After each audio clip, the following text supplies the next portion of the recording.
നാളത്തെ പ്രമോ കാണിക്കുന്നുണ്ട്. അവതക്കുട്ടിച്ചായനും സ്റ്റാൻലിയും അലീനയും കൂടി എസ്റ്റേറ്റ് കാണാൻ വേണ്ടി പോവുകയാണ്. സ്റ്റാൻലിയുടെ ജീപ്പിലാണ് പോകുന്നത്. സ്റ്റാൻലിയാണ് ജീപ്പ് ഓടിക്കുന്നത്.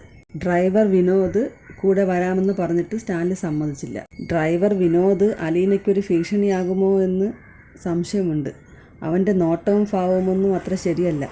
അലീന ഇറങ്ങി വന്നപ്പോൾ അവൻ നോക്കുന്ന നോട്ടം അത്ര ശരിയായി എനിക്ക് തോന്നിയില്ല.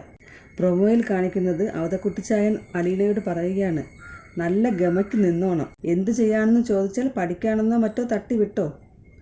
MA BSc MA BA അങ്ങനെ എന്തെങ്കിലുമൊക്കെ പറഞ്ഞോ. അതെന്ത് സംഗതിയാ?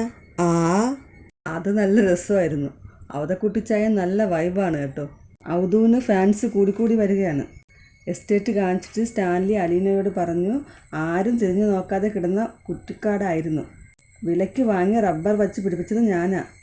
തന്നെത്താൻ ചെയ്തതൊന്നും അല്ലല്ലോ, തൊഴിലാളികളെ കൊണ്ട് ചെയ്യിച്ചതല്ലേ. സ്റ്റാൻലി ഓരോ കാര്യങ്ങൾ വലിയതായിട്ട് പറയുമ്പോൾ അലീന അതിന് വലിയ വിലയൊന്നും കൊടുക്കുന്നില്ല എന്ന് തോന്നുന്നു. സ്റ്റാൻലി അപ്പച്ചനോട് പറഞ്ഞു, നമ്മൾ പറയുന്നതൊന്നും അവൾക്ക് മനസ്സിലാകുന്നില്ലല്ലോ. ബുദ്ധി കുറവാണോ? കൂടുതലാ. അവതക്കുട്ടിച്ചായൻ പൊളിക്കും. സ്റ്റാൻലി ചോദിക്കുന്നവരോടൊക്കെ പറഞ്ഞു, ഇതെൻ്റെ മകളാണ്. അലീന കുസൃതി ചിരിയോടുകൂടി സ്റ്റാൻലിയുടെ കൈകൾ ചേർത്ത് പിടിക്കുന്നുണ്ട്. അപ്പോൾ സ്റ്റാൻലിക്കുണ്ടായ സന്തോഷം. സ്റ്റാൻലി അലീന നോക്കി മനോഹരമായി പുഞ്ചിരിക്കുന്നു. പിന്നെ കാണിക്കുന്നത് അലീന സന്തോഷക്കണ്ണീർ പൊഴിക്കുന്നതാണ്.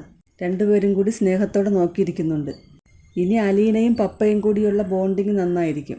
നമ്മുടെ ബാലചന്ദ്രനെ മറക്കുമോ എന്തോ.